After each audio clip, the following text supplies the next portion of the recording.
Hello and welcome to Eve for Education. This channel is for all students preparing for CSS, PMS, or competitive exams.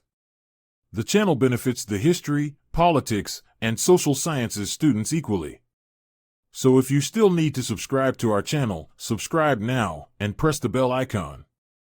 Subscribe, click the bell icon for recent updates on the channel, and don't forget to share with your friends so they can also benefit from it. Thank you. Let's start our today's lecture now. इससे पहले कि ये important बात मैं भूल जाऊं, important बात ये है कि you guys need to learn the art of connecting different ideas into one piece of writing. ये आर्ट होता क्या है? जितनी चीजें मैं आपको पढ़ा रहा हूँ, जितनी चीजें मैं आपको आइडियाज दे रहा हूँ, जो आपको कह रहा हूँ पढ़ो, चाहे वो बुक रीडिंग हो, चाहे वो आइडियाज हैं, चाहे किसी बुक के ऊपर क्रिटिसिज्म है, कुछ भी इस तरह की चीजें हैं, ये सारी सिर्फ और सिर्फ इस काम के लिए दे रहा हूं कि आप लोग थोड़ा सा अपना दिमाग खोलें। दिमाग खोलने से क्या मुराद है कि आपके सामने एक टॉपिक आया, आप उसको डिफरेंट एंगल से देख रहे हो, आपके पास फैक्ट्स एंड फिगर्स हैं, आप वो सारे कोट कर सकते हो, लेकिन आपको चीजें रिलेट करनी आती हैं कि नहीं आती, ये आपने लर्न करना है। डिफरेंट फील्ड्स ऑफ नॉलेज से डिफरेंट काइंड ऑफ इंफॉर्मेशन एक पीस ऑफ राइटिंग में इकट्ठी करना, मर्ज करना, ये खूबसूरती है। आप कोशिश ये किया करें कि जब भी कोई चीज पढ़ रहे हो, जब भी कोई चीज फर्ज करें आपने 3 4 5 6 पेजेस आज पढ़े हैं, उन 3 4 5 6 पेजेस को अपने अल्फाज में लिखने की कोशिश करें ताकि वो आइडियाज आपके सबकॉन्शियस ब्रेन का परमानेंट हिस्सा बन जाए। और फिर जब आप लिख रहे हो तो जिस तरह बिलाल का एक टास्क था, बिलाल ने वो बड़े अच्छी तरीके से उसको देखा, वो जो यूरोपियन रिनेसेंस का पीरियड था, लेकिन एक बहुत इंपॉर्टेंट उसकी जो आउटकम था, एक बहुत इंपॉर्टेंट और खूबसूरत उसकी जो बात थी, स्टेट सिस्टम का इमर्ज करना, किंगडम से उनका बाहर निकलना, and at the same time वो डेमोक्रेसी और डेमोक्रेटिक वैल्यूज का इवॉल्व होना। अब ये क्या था? चीजें रिलेट करनी आपने सीखनी है, चीजें भूलनी नहीं है। जो चीज आपको आती है वो कहीं ना कहीं से, किसी ना किसी एंगल से, कहीं ना कहीं पे पुट अप कर दीजिए। ये याद रखिए, सीएसएस का कोई पेपर भी रटा रटाया नहीं होता, कोई पेपर भी ऐसा नहीं होता जिसमें आपने बस एक रेडीमेड मटेरियल वहां पे कॉपी पेस्ट कर देना होता है। इसी तरह डिफरेंट जगहों से इंफॉर्मेशन आपके पास इकट्ठी होगी और उस इंफॉर्मेशन को आपने वहां पे कोट करना है और उसको सेंट्रल आइडिया से लिंक करना है। देखिए, आपने डेमोक्रेसी के बारे में पढ़ा, अब समटाइम्स ऐसा भी होता है कि डेमोक्रेसी वहां पे नहीं है, टॉपिक में है ही नहीं है, लेकिन उसका कोई एक एस्पेक्ट आ सकता है अगर आप उसको लाना चाहें।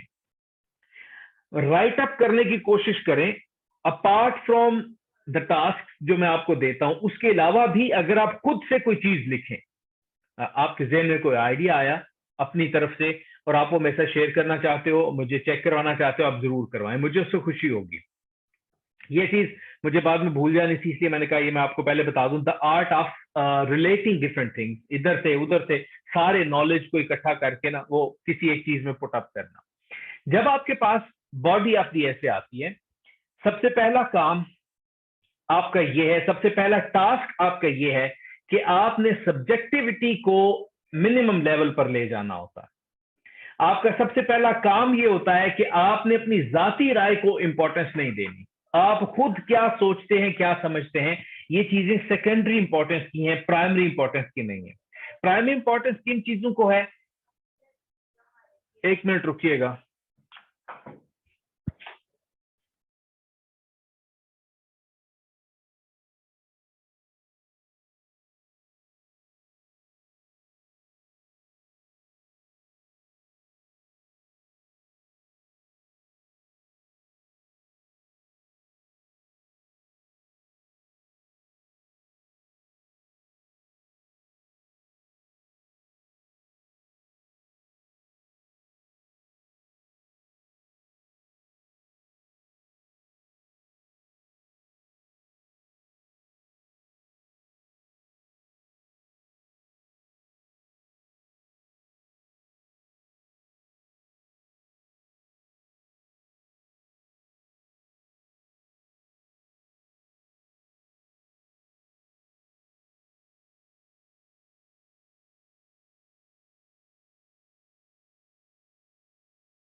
आवाज नहीं आ रही मेरी? बदतमीजो, अच्छा अब आ गई, म्यूट हो गया था शायद। अच्छा, जितना ज्यादा आप रेफरेंसेस को कोट करेंगे, जितना ज्यादा आप दूसरों की बातें कोट करेंगे, उसमें बुक्स सबसे बेहतरीन रेफरेंस हो सकते हैं, अच्छे राइटर सबसे बेहतरीन रेफरेंस हो सकते हैं, थ्योरिस्ट, पर्सनैलिटीज वो सबसे बेहतरीन रेफरेंस हो सकते हैं। जितनी ज्यादा चीजें आप रेफरेंस के साथ बात करेंगे, उतना ज्यादा जो है ना आपको फायदा होगा, उतना ज्यादा बेहतर है आप लोगों के लिए। अब बात करते हैं रेफरेंस देना कैसे। किसी भी चीज को तरीकाकार उसका ये है कि अब ये फ्रंट कैम है,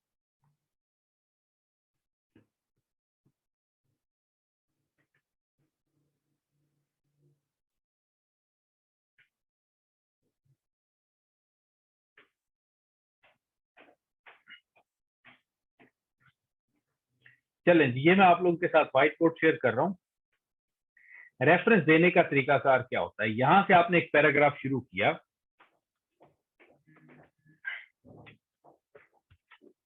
What do you think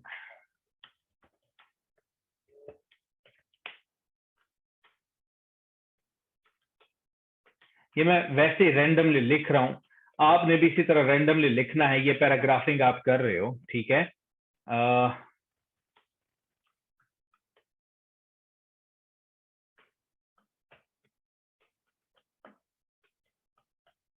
ये एक पैराग्राफ आप लिख रहे हो। अब यहां पे आके आप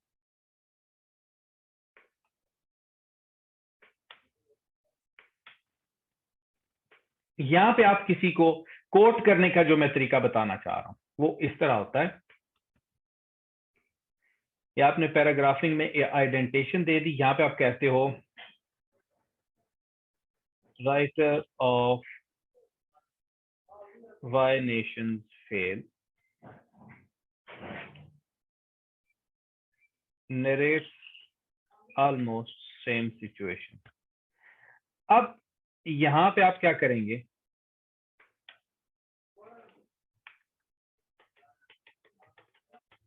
यहाँ पे इन्वर्टेड कामास, किधर गए इन्वर्टेड कामास,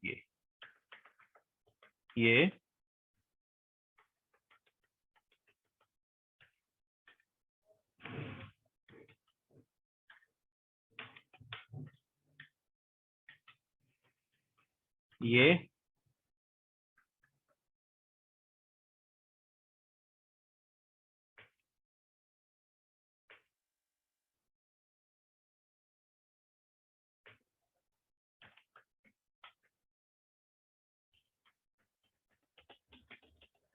this is how you have to quote a writer. और ये बेस्ट वे होता है कोट करने का।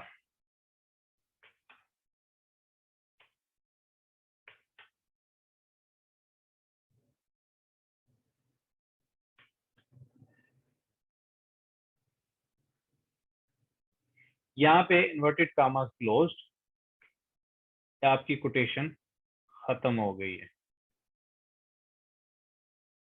ये। और इसके बाद आप अगेन अपना राइट अप कंटिन्यू कर सकते हैं। ये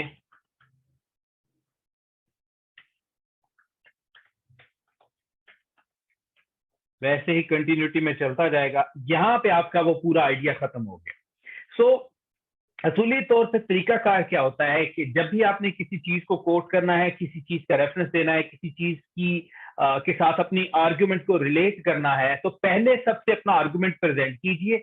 जो मैंने यहाँ पे ये प्रेजेंट किया, अपनी बात मैंने यहां तक कर दी कि मैं कहना क्या चाह रहा हूं, मेरा आइडिया क्या है। फिर जो किसी राइटर का, किसी चीज का, किसी फैक्ट एंड फिगर कोई कोट करना चाहते हो, कुछ भी कोट करना चाहते हो, वो ऑलमोस्ट उसके मिड में आएगा। जैसे हमने यहां से वो उसका रेफरेंस दे दिया, और उसके बाद आपकी उसी बात की कंटिन्यूटी होगी कि आप उस बात को जारी कैसे रखना चाहते हो। ये इसी तरह चलता रहेगा और आपका पैराग्राफ खत्म हो जाएगा।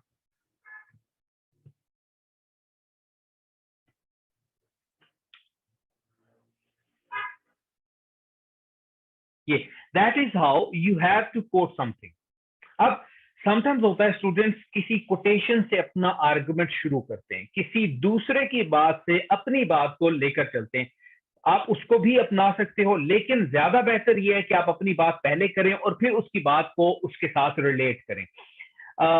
जो दूसरा होता है ना तरीका जिसमें आप कोटेशन से बात शुरू करते हैं, उसकी प्रॉब्लम ये है कि आप बेसिकली किसी दूसरे के आर्गुमेंट को अपने पॉइंट ऑफ व्यू के साथ एक्सप्लेन कर रहे हो, जबकि इस तरीका कार में क्या है कि आप अपने आर्गुमेंट को बात कर रहे हो और साथ में ये बताते हो जी कि फलाना फेमस बंदा भी है, उसने भी इसी से रिलेटेड बात की थी।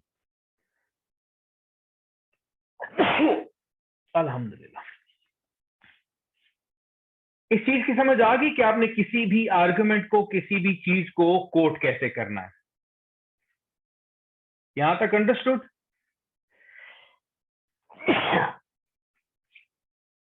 वो समझ आ गई जे? ठीक हो गया। अब चलते हैं आपकी पैराग्राफिंग की तरफ। आपकी पैराग्राफ होगा कैसे, उसमें आप क्या चीजें ऐड करेंगे, क्या चीजें नहीं ऐड करेंगे। हर पैराग्राफ में 3 चीजें, 4 चीजें लाजमी होंगी।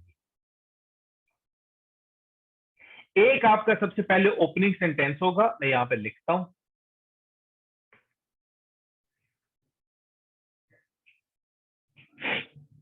जिसमें किसी कॉज को, किसी आर्गुमेंट को, किसी चीज को कोई रीजन आपने किसी चीज की देनी होती है। मतलब रीजनिंग किसे कहते हैं? Something which is based upon logic. Logic किसे कहते हैं? Something which is backed by reason. जो आपकी अकल, जो आपकी कोई चीज मंतक जिसे मानती हो, तो आपने कोई ऐसी ओपनिंग देनी होती है, कोई ऐसा आर्गुमेंट स्टार्ट करना होता है जो कि रीजनेबल हो। जैसे हम कहते हैं ना, आपकी बात रीजनेबल नहीं है, तो वो उसका मतलब क्या होता है कि भाई या तो ये मुझे समझ नहीं आ रही, या फिर you are devoid of logic, आप लॉजिकल बात नहीं कर रहे, इमोशनल बात, कुछ हिस्सा की बात कर रहे।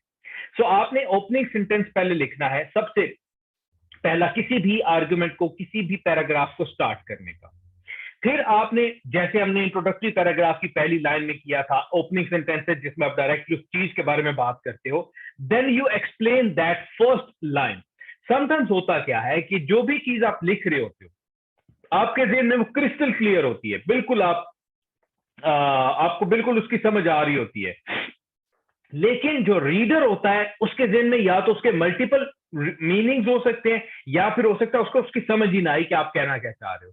सो इसलिए पहले आर्गुमेंट की, जो भी आप पहली बात करें, उसकी एक्सप्लेनेशन जरूरी होती है। What do you mean by it? आपका वो बात कहने से क्या मुराद है? 2 चीजें हो गई, यानी कि opening sentence pertaining to reason, logic, कोई भी चीज। दूसरे नंबर पे उसकी एक्सप्लेनेशन। तीसरे नंबर पे आपका एविडेंस आएगा। जैसे मैंने पिछले वो पैराग्राफ में बता दिया कि आपने एविडेंस को किस तरह प्रेजेंट करना है। अगर वही एविडेंस कोई गवर्नमेंट का सर्वे है, कोई डेटा है, कोई इस तरह की चीज है, तो वो कंटिन्यूटी में आएगी, उसमें फिर ब्रेक नहीं आएगी। जैसे हमने उसको इंडेंट करके, छोटा करके आगे प्रेजेंट किया था कोटेशन को, वैसा नहीं होगा। वो उसी तरह जो है ना, वो रिदम में चलता रहेगा उसी लाइनिंग के अंदर। अगर नहीं है, मतलब अगर कोटेशन है, तो फिर कोटेशन देने का तरीका मैंने आपको पहले बता दिया। सो एविडेंस आ गया, देन एक्सप्लेनेशन ऑफ एविडेंस, यानी कि उस एविडेंस को आपने अपने आर्गुमेंट के साथ रिलेट करना। अब वो रिलेशन, मतलब आपने पहले बात कर दी कि डेमोक्रेसी इसलिए पाकिस्तान में फेल हो रही है, ठीक है, एक रीजन आपने दे दी। उसके नीचे आपने डेरन एसमोगलू की वही वाई नेशन फेल, उसमें एक डेमोक्रेसी के फेलियर की रीजन दी थी जो इसी रीजन से मिलती है, वो आपने दे दी। फिर आप उन दोनों को रिलेट करेंगे कि भाई इसलिए मैंने बात की कि जो बात डेरन एसमोगलू ने की थी वही बात पाकिस्तान में भी पाई जा रही है। That is why I am saying कि पाकिस्तान में डेमोक्रेसी वीक है। ये उसकी एक्सप्लेनेशन होगी कि आपने उसको अपने आर्गुमेंट के साथ रिलेट कर दिया। इसके बाद 2 आपके पास ऑप्शन है। एक ऑप्शन ये कि आपने एक ही मतलब फैक्ट देकर, एक ही रीजनिंग देकर, उसके साथ उसके रेफरेंस देकर आपने उसे क्लोज कर दिया।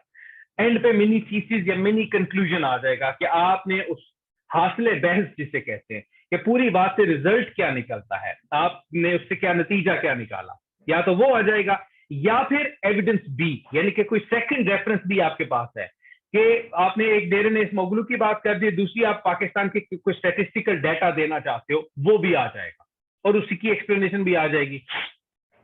और एंड पे जिस रीजनिंग, जिस लॉजिक के साथ आप उस आर्गुमेंट को लेकर चले थे, उसी रीजनिंग और लॉजिक के साथ आपने उसको कंक्लूड कर देना।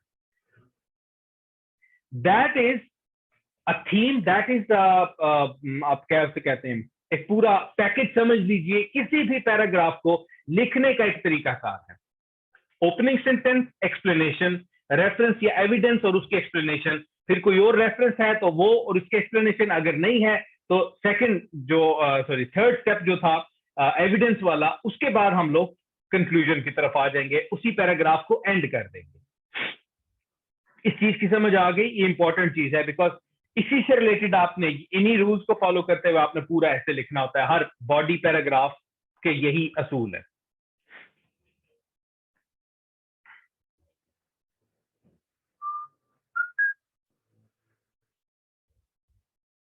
रिलेट एविडेंस के बाद करना है।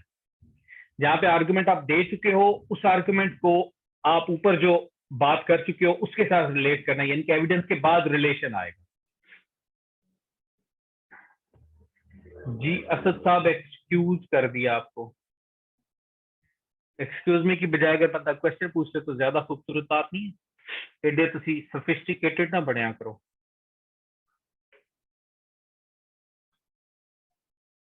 No I can not repeat, I am really very sorry. शर्म आनी चाहिए आपको, और आपको रिकॉर्डेड लेक्चर भी नहीं मिलेगा।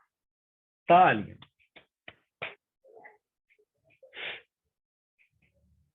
Yes, mini conclusion about reason, इससे मुराद क्या है?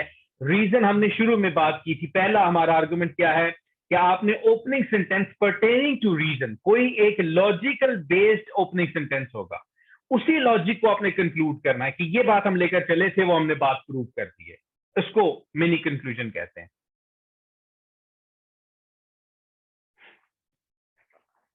असद, आपको रिकॉर्डेड लेक्चर मिल जाएगा यार, इस तरह सबका टाइम वेस्ट होता है।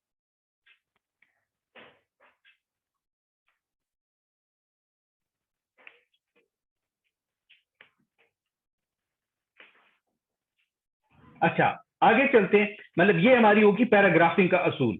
हमेशा याद रखिए, you are suppose to avoid generalisation, you are suppose to avoid sweeping statement. आप जब मैं आईआर पढ़ रहा था एमफिल में, तो उसमें हमारा एक पहला सब्जेक्ट था फिलोसफी ऑफ सोशल साइंसेस। उसमें एक टॉपिक था लिमिटेशंस ऑफ सोशल साइंसेस। उन लिमिटेशंस में एक लिमिटेशन ये भी थी कि कोई भी social phenomena, everything that is related to my life, that is related to society, is a social phenomena. So हर चीज में you are not suppose to have a definite opinion. कभी भी किसी भी मामले में आपका फाइनल वर्डिक्ट नहीं हो सकता। वो शाह वलीउल्लाह के बारे में मशहूर है कि उनने अपने बेटे को फोत होते हुए दो नसीहतें की। एक नसीहत यह की कि बेटे कभी भी खुदा ना बनना, और दूसरी नसीहत यह की कि बेटे कभी भी रसूल ना बनना। उन्होंने कहा कि ये कैसे मुमकिन है कि कोई इंसान ये दो बनने की कोशिश करे। उन्होंने कहा कि अगर तुम्हें कभी भी ये लगे कि जो बात तुमने कर दी है ये आखिरी बात है, जो बात तुमने कर दी है इसके ऊपर कोई दो राय नहीं हो सकती, जो बात तुमने कर दी है यही सही बात है, this is the only truth, तो तुम बेसिकली खुदा बनने की कोशिश कर रहे हो, क्योंकि ये कैपेबिलिटी सिर्फ और सिर्फ खुदा के पास है कि उसकी बात आखिरी बात तस्वर की जाएगी।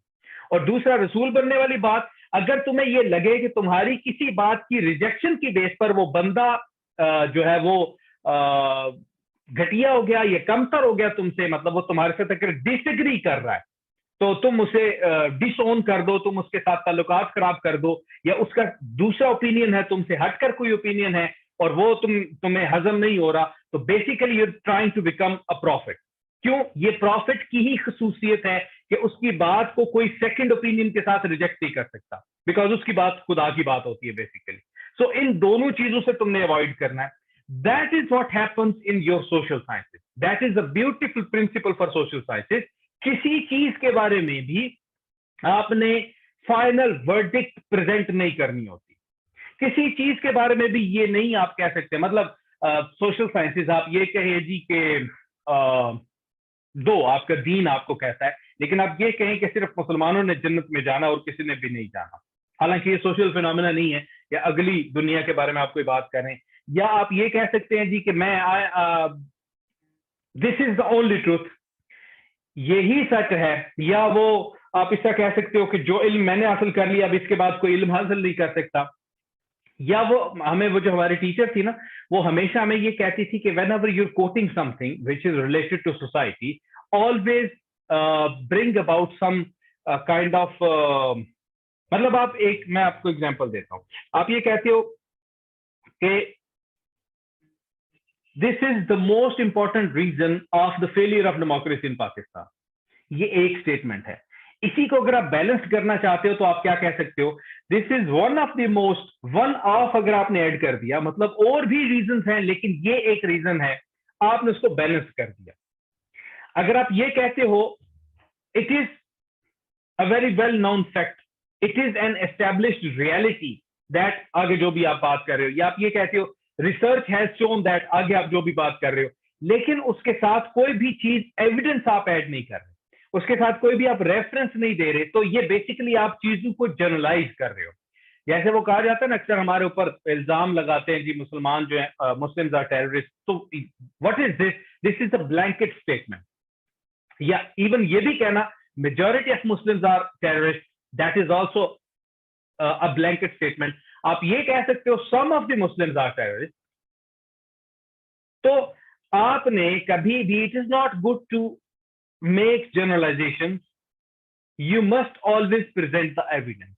ब्लैंकेट स्टेटमेंट्स को आपने अवॉइड करना है। जब आप राइट अप में लिखेंगे, जब आप चीजें मुझे भेजेंगे, तो उस वक्त मैं आप लोगों को वो मार्क किया करूंगा कि ये स्वीपिंग स्टेटमेंट है, इसको आपने अवॉइड करना है। तो आपने पेपर में इस चीज का खास तौर पर ध्यान रखना है। हमेशा याद रखिए कि ऐसे कंटिन्यूस प्रोज में होता है, ऐसे में कोई सब पॉइंट्स, कोई सब आर्गुमेंट्स, कोई हेडिंग्स, कोई कुछ भी इस तरह का नहीं होता। एक पैराग्राफ शुरू हुआ, वो खत्म हुआ तो दूसरा पैराग्राफ, उसके बाद तीसरा, उसके बाद चौथा, बीच में गैप्स नहीं होते, बीच में कोई इस तरह की चीजें नहीं होती जो एक दूसरे से वो डिफ्रेंशिएट कर रही हो दूसरों को। कंटिन्यूटी में लिखने का नाम ऐसे है। So you not suppose to put up any headings और समथिंग लाइक दैट। इसके बाद पैराग्राफिंग के असूल, मैंने आपको जो आउटलाइन बनाने का असूल सिखाया था, उसमें हमने पिलर्स एक बनाए थे, 4 से 5 6 भी हो सकते हैं, आप पिलर्स बनाते हैं। उन पिलर्स के नीचे जो आपने सब आर्गुमेंट्स देने हैं, one argument presents one paragraph in the body of the essay. Introductory paragraph एक पिलर है, उसके बाद आपके जो बाकी के पिलर, सॉरी एक पैराग्राफ है, उसके बाद जो आपके बाकी के पिलर्स हैं, पिलर्स के कोई पैराग्राफ नहीं होते, लेकिन पिलर्स के नीचे जो सब आर्गुमेंट्स हैं, एक एक आर्गुमेंट जो आपने दिया हुआ पिलर्स के नीचे, उन सब का एक एक पैराग्राफ होगा। One argument is equal to one paragraph. अगर आपने 20 आर्गुमेंट आउटलाइन में दिए हुए हैं पिलर्स के नीचे, तो आपने 20 पैराग्राफ ऐसे में लिखने हैं। ना ही आप ये कर सकते हैं कि आप एक आर्गुमेंट को 2 पैराग्राफ में एक्सप्लेन करें, और ना ही आप ये कर सकते हैं कि आप 2 आर्गुमेंट्स को एक पैराग्राफ में मर्ज करें। सो 1 इज इक्वल टू 1, ना ही 1 डिवाइड होके 2 में तकसीम हो सकता है, और ना ही 2 मर्ज होकर एक में प्रेजेंट किए जा सकते हैं। इस चीज की समझ आ गई, ये पैराग्राफिंग का असूल है। ये भी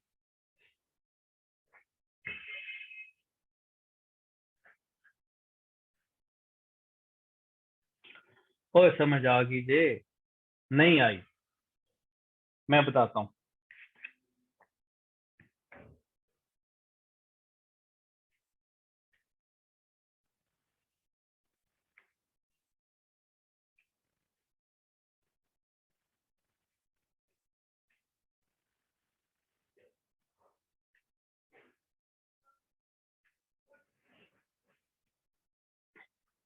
ये आपने पिलर्स बनाए हुए हैं, 3 पिलर, 1 2 3।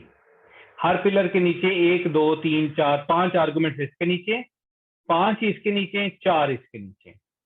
आप ये नहीं कर सकते कि इस एक आर्गुमेंट को आप आगे बॉडी ऑफ द एसे में जाकर 2 पैराग्राफ में एक्सप्लेन करें।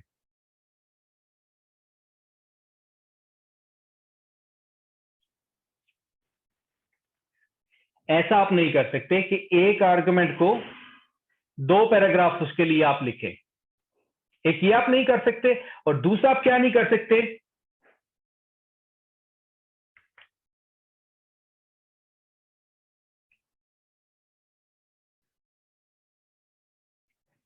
दूसरा आप ये नहीं कर सकते कि 2 आर्गुमेंट्स को, ये एक आर्गुमेंट है, ये एक 2 3 आर्गुमेंट, ये 4 आर्गुमेंट टोटल बन जाते हैं। आप ये नहीं कर सकते कि एक आर्गुमेंट को 2 पैराग्राफ में लिखें, ना ही आप ये कर सकते हैं कि 2 आर्गुमेंट्स को मर्ज करके, इकट्ठा करके एक पैराग्राफ में एक्सप्लेन कर सकें।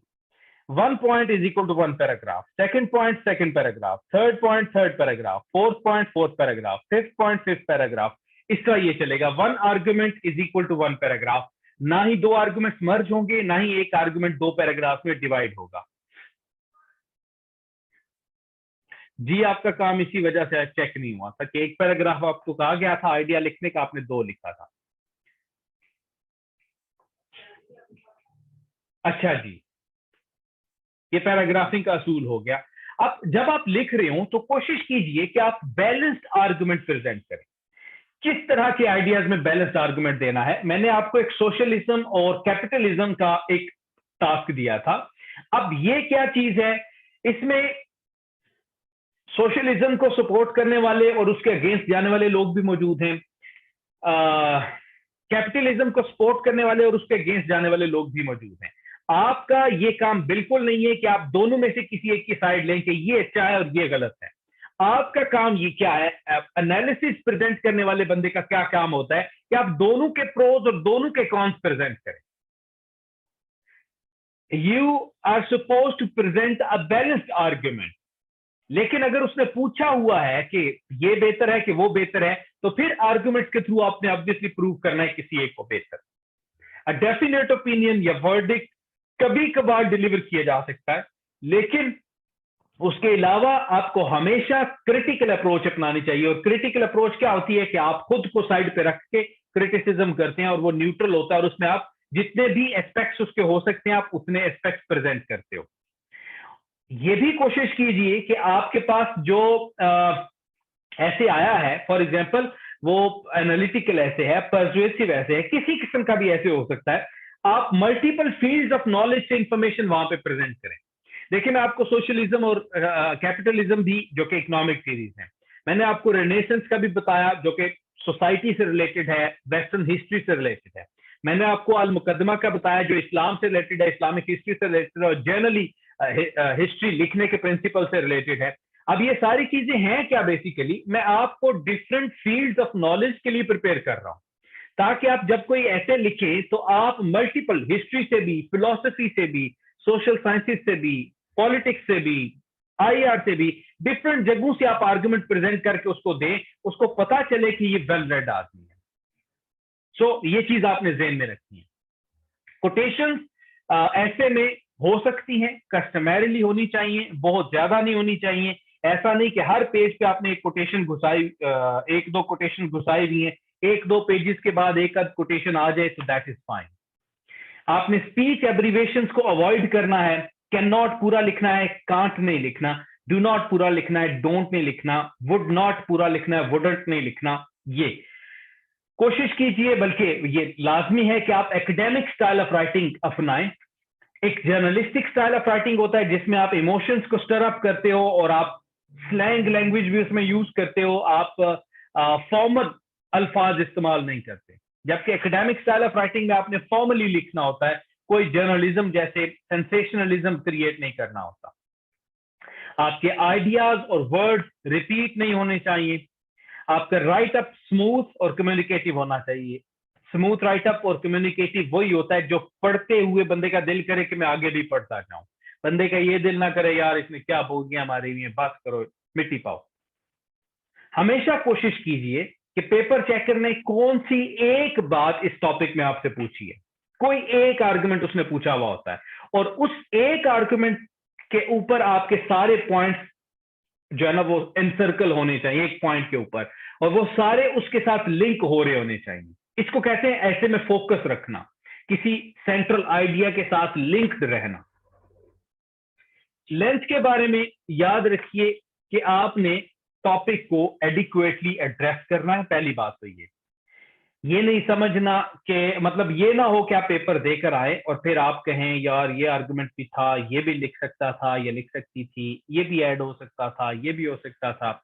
इस चीज को आपने ज़हन में रखना है कि जो कुछ लिखना है वहीं पे 3 घंटों में लिख के आना है।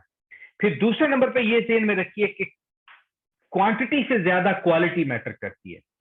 क्वालिटी ऑफ कंटेंट कि कितना खूबसूरत और अच्छे आर्गुमेंट्स आपने प्रेजेंट किए, ये ज्यादा मैटर करता है। इसका ये मतलब हरगिज नहीं कि क्वांटिटी मैटर नहीं करती। अगर उन्होंने 2500 से 3000 वर्ड्स कहे हैं तो 2000 से 2500 के बीच में अगर आप वर्ड्स लिखते हो तो 2000 मोर देन इनफ, लेकिन वो क्वालिटी मटेरियल होना चाहिए। आइडियाज में फ्लो होना चाहिए। इडियम्स, फ्रेजल वर्ब्स आप यूज कर सकते हैं, ठीक है। आपका जो ऐसे है ये एकेडमिक राइटअप है, मल्टीपल फील्ड्स ऑफ नॉलेज से आप उसमें ले सकते हो, इन्फ्लुएंस ले सकते हो। और कोशिश करें कि आई, मी, वी, अस ये टर्म्स आप यूज ना करें ऐसे में, और हमेशा थर्ड पर्सन में लिखने की कोशिश करें। And this was all about today's lecture. See you next time. And remember to like the video, subscribe to the channel, and press the bell icon for the latest updates. And share it with your friends. You can also contact us via the email address mentioned on the screen. Thank you.